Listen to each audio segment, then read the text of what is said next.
Disebut sebagai negara agraris bukan berarti membangun pertanian di Indonesia menjadi pekerjaan yang mudah dan sederhana.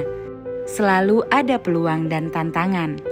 Belum selesai dengan pandemi COVID-19, dunia lagi-lagi harus berhadapan dengan perubahan iklim maupun geopolitical tension antara Rusia dan Ukraina yang berkepanjangan hingga membuat banyak sektor perekonomian harus tersungkur dan banyak negara harus berhadapan dengan krisis ekonomi yang diikuti dengan bayang-bayang krisis pangan.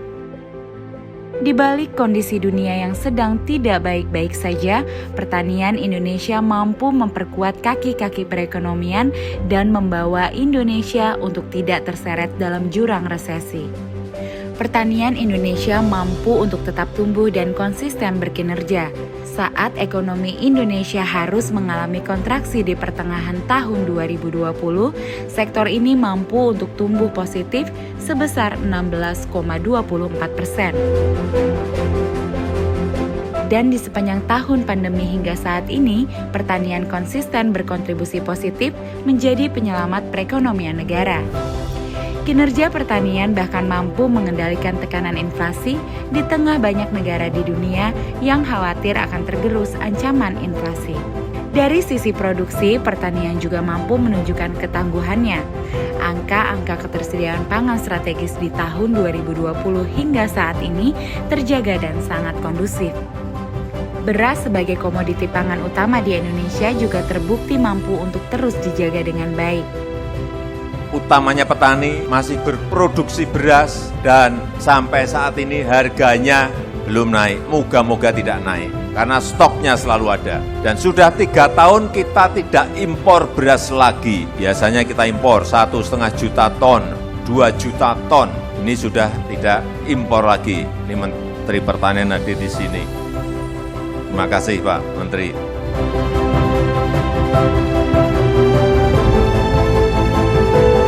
Baru-baru ini, Kementerian Pertanian bersama dengan BPS merilis survei cadangan beras nasional atau SCBN 2022. Hasil survei tersebut merilis stok beras nasional periode 31 Maret 2022 mencapai 9,11 juta ton beras.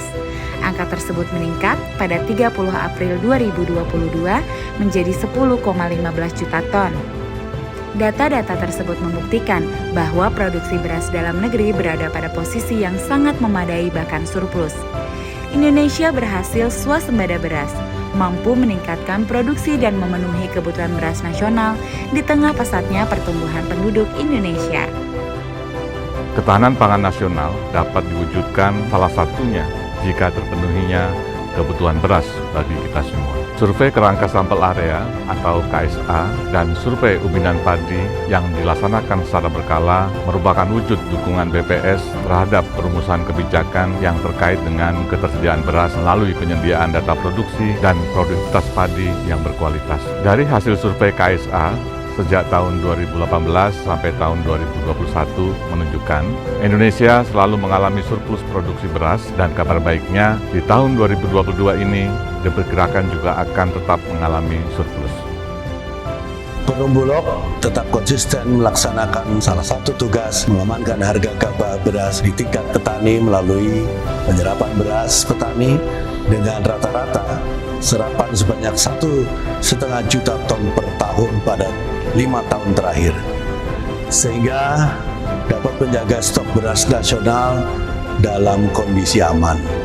Di samping itu, dengan penyerapan beras petani tersebut, maka pemerintah tidak impor beras untuk kebutuhan cadangan beras pemerintah secara berturut-turut selama 4 tahun terakhir.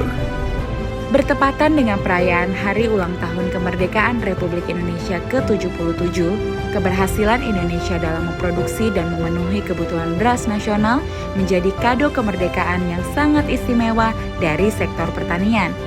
Sebagai lembaga ternama di dunia, International Rice Research Institute atau IRI menganugerahkan penghargaan kepada Presiden Republik Indonesia Insinyur Joko Widodo atas capaian sistem pertanian pangan yang tangguh dan keberhasilan Indonesia mewujudkan swasembada beras pada tahun 2019 sampai dengan 2021.